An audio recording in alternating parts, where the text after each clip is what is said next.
And now, live from the studios of Freedom's Phoenix, Ernest Hancock. Games. 150 days of games. He's cleverer than I thought. Clever. The whole of Rome would be laughing at him. They weren't so afraid of his Praetorian. Fear and wonder, a powerful combination. You really think the people are going to be seduced by that? I think he knows what Rome is. Rome is the mob. You conjure magic for them and they'll be distracted. You take away their freedom and still they'll roar. The beating heart of Rome is not the marble of the Senate. It's the sand of the Colosseum. He'll bring them death. And they will love him for it. Death, and they will love him for it. That was from The Gladiator, where it's the new Caesar. He's like, we're gonna have all these gladiatorial games and so on, distract bread and circuses. Yep. We're gonna run out of bread, but we got plenty of circuses.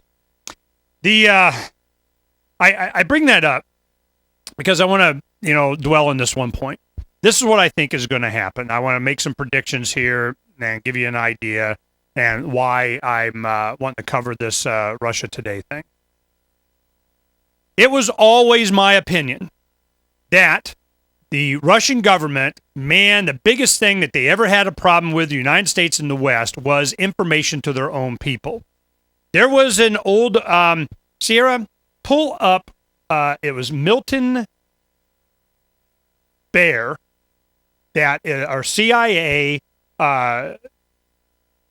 Eastern Bloc Division Chief on my old archive, and go ahead and put it up on today's archive. And his name was Milton Baer, I think. Now, I bring this up because if you listen to this show, it was a guy named Reardon. He was he wrote about the CIA and so on. And after 9/11, he was given a lot of accolades for, having the inside story at the New York Times and all this kind of stuff. And it's just all these guys control, alt, quit it, and, just doing what they're told to do. He came on with the author of the book that was about the Cold War and how the CIA operated. And it was the guy that was the West German European Division Chief of CIA. He was up there. And this author, this writer for the New York Times and LA Times at the time, had been covering, kind of had some contacts in the CIA, and he's kind of covering Central America and the Nicaragua thing in the 80s and all that kind of stuff. So what he did is he goes, this guy retires. We're going to lose a lot of institutional knowledge, and we'll go interview him, and I'll write a book, and I'm sure I'll get cleared by the CIA because they're my buddies, and I write what they wanted me to write anyway, and we'll go ahead and get him up there, and we'll do it.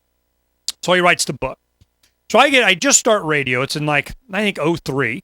And I'm going, this is going to be interesting. I want to talk to him. Now, of course, the author wants to come on with him. So I'm just like, yeah. He's wanting to leave. He doesn't like where the question, I'm going, go, leave, man. Go away. I'm talking to him anyway. I want to talk to you.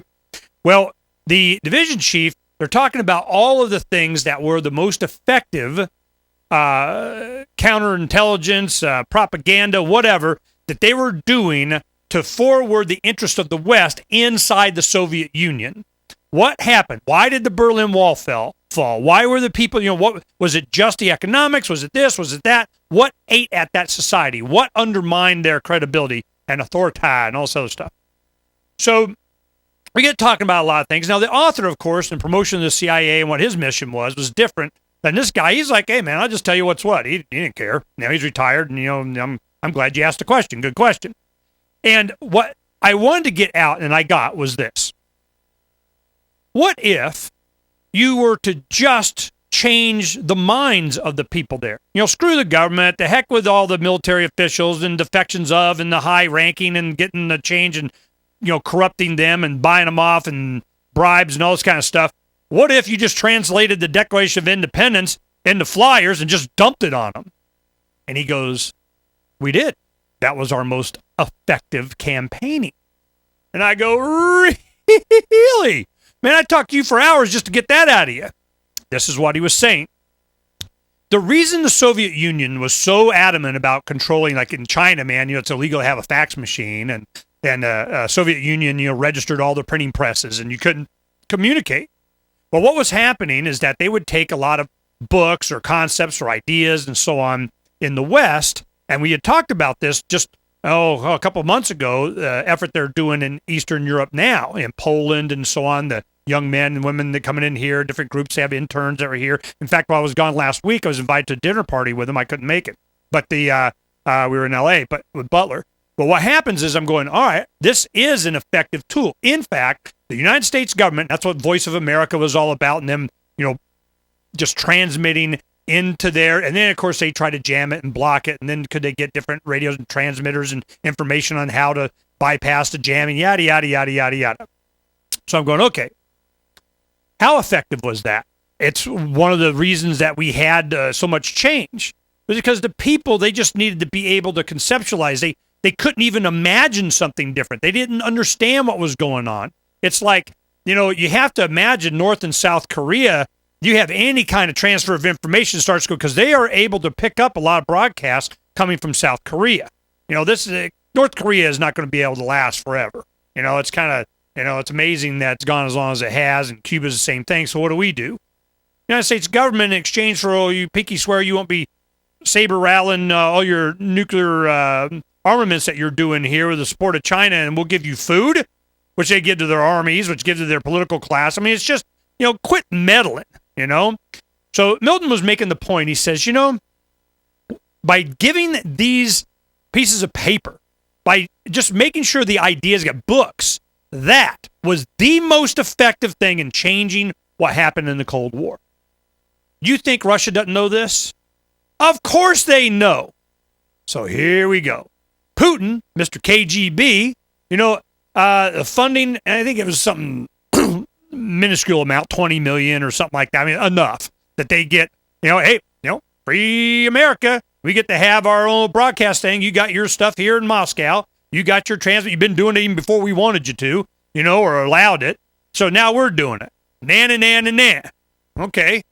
Well, does that become an issue? I go to Adam. I said, sooner or later, and I guarantee you during the 2012 thing, it's going to come up, man, we got Russian government. And then they change it to RT.com instead of Russia Today. So, all right. So they're going to try and, infiltrate and do and get and as much market and whatever. What do they have?